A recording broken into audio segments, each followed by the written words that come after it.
송민아는 살아있을까요? 아직도 많은 분들의 의견이 반반으로 갈리는 것 같은 문제인데요. 저는 송민아가 살아있다고 생각하는데요. 그렇다면 해결해야 할 문제가 있습니다. 바로 송민아를 죽일 생각이라는 장하빈의 나레이션과 창고에서 발견된 2리터의 피가 DNA 감식 결과 송민아의 것이라고 나왔었죠. 그래서 지금부터 송민아가 죽지 않았다는 증거와 장하빈이 준비한 트릭에 대해 설명드리겠습니다. 제가 송민아가 죽지 않았다고 믿었던 시작은 바로 장하빈이 사이코패스가 아니라고 생각했기 때문입니다. 정말로 장하빈이 송민아를 죽였다면 이 드라마의 설정 자체가 붕괴되니까요. 죄를 짓지 않았는데 프로파일러인 아빠에게 의심받는 딸과 그걸 옆에서 지켜봤던 엄마의 고통, 이게 이 친자를 관통하는 메인 갈등인데, 지금 밝혀진 대로 장하빈이 대화산으로 유인해 송민아를 죽였다는 건 말이 되지가 않습니다.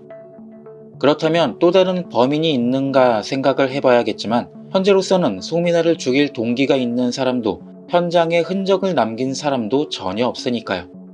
그럼 첫 번째로 장하빈은 왜 나레이션으로 송민아를 죽일 생각이라고 말했을까요? 이건 많은 분들이 예상하시겠지만 일종의 언어 유희라고 생각합니다. 송민아를 진짜 죽이는 게 아니라 죽었다고 믿게 만들고 싶었던 거죠. 바로 최영민에게. 장하빈이 송민아에게 접근한 이유가 뭐였죠? 자신의 엄마를 협박하고 몇십억을 뜯어낸 최영민을 만나 도대체 왜 그랬는지 물어보려고 했습니다.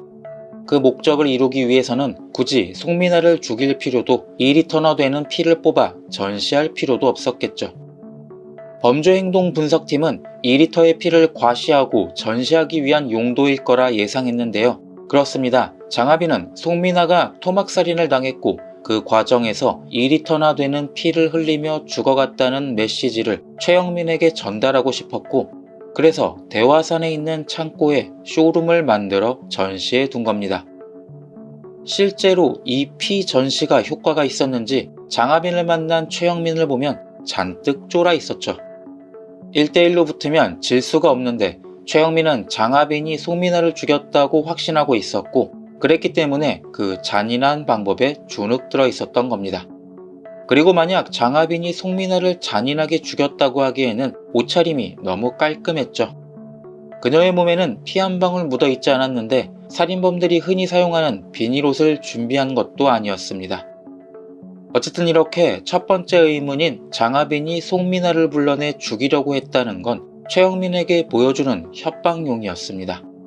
그런데 두 번째 의문이 생각보다 심각하죠.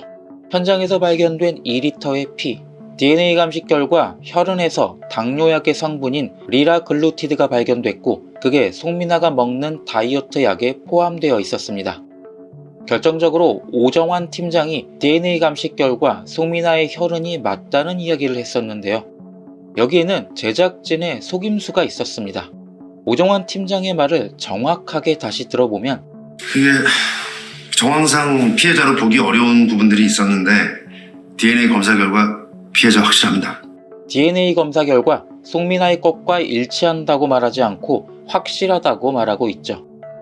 이 대화는 2화에서 구경장이 송민아의 SNS에서 다이어트약 사진을 찾은 직후입니다. 즉, 정확한 팩트는 2리터의 혈흔이 송민아의 것이라는 증거는 없습니다. 현장에서 발견된 차량을 빌린 것이 송민아라는 것, 그리고 2리터의 피에는 당뇨 성분이 있었고 송민아가 먹는 다이어트 약에도 있는 성분이었습니다. 장하빈은 최영민을 끌어내 복수하기 위해 오랫동안 준비하며 송민아를 관찰한 것으로 보이는데요.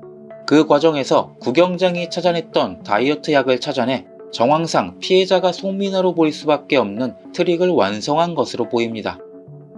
놀랍게도 오정환 팀장의 말에 저를 비롯한 시청자들도, 심지어 기자까지 속아버렸는데요.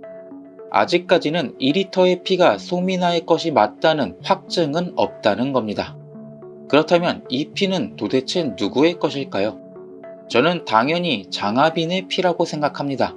다른 사람에게서 2리터의 피를 취한다면 그것 자체로 살인이 될 테니까요.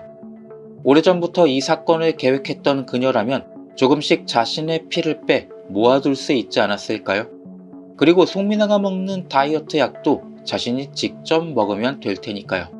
1화 마지막에 나왔던 장면, 사건 직후 장하빈은 스스로 자동차에 뛰어들어 왼팔에 깁스를 했었는데요. 이게 혹시 그동안 지속적으로 피를 빼냈던 주사 바늘 자국을 숨기기 위해 깁스를 했던 건 아니었을까요? 아무리 생각해도 최영민에게 접근하려는 계획이 잘 실현되고 있었는데 스스로 차에 뛰어들 이유가 없을 테니까 말이죠.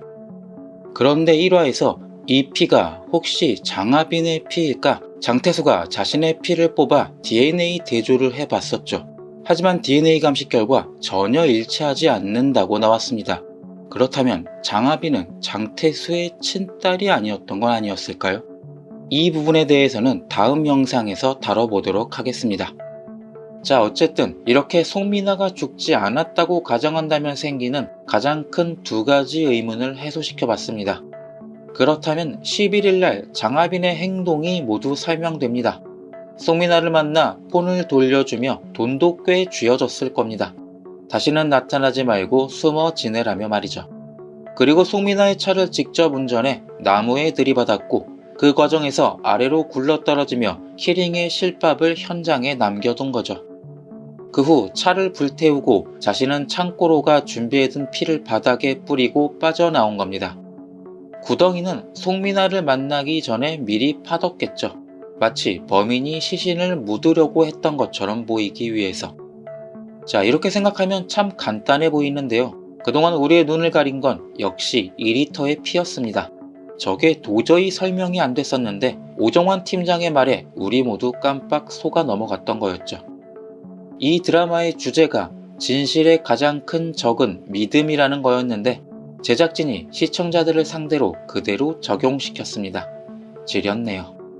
어쨌든 장하빈은 송민아를 죽였다고 의심하게 만들어 최영민을 만났고 그곳에서 새로운 사실을 알게 됐는데요.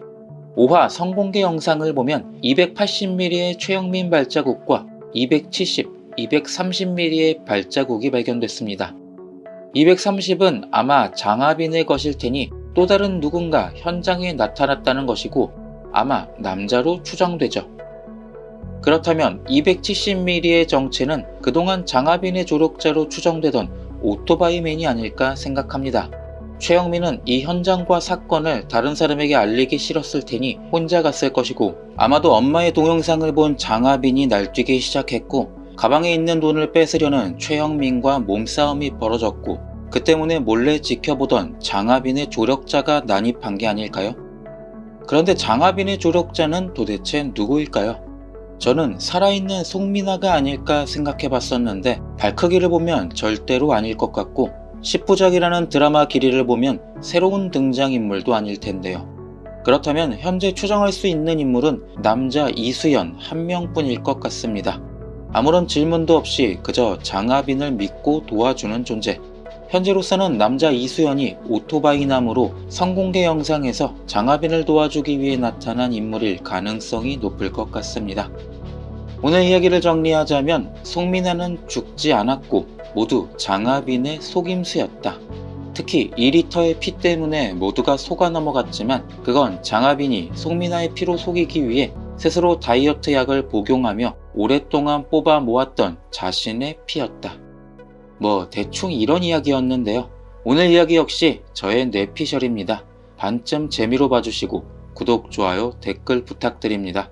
시청해주셔서 감사합니다.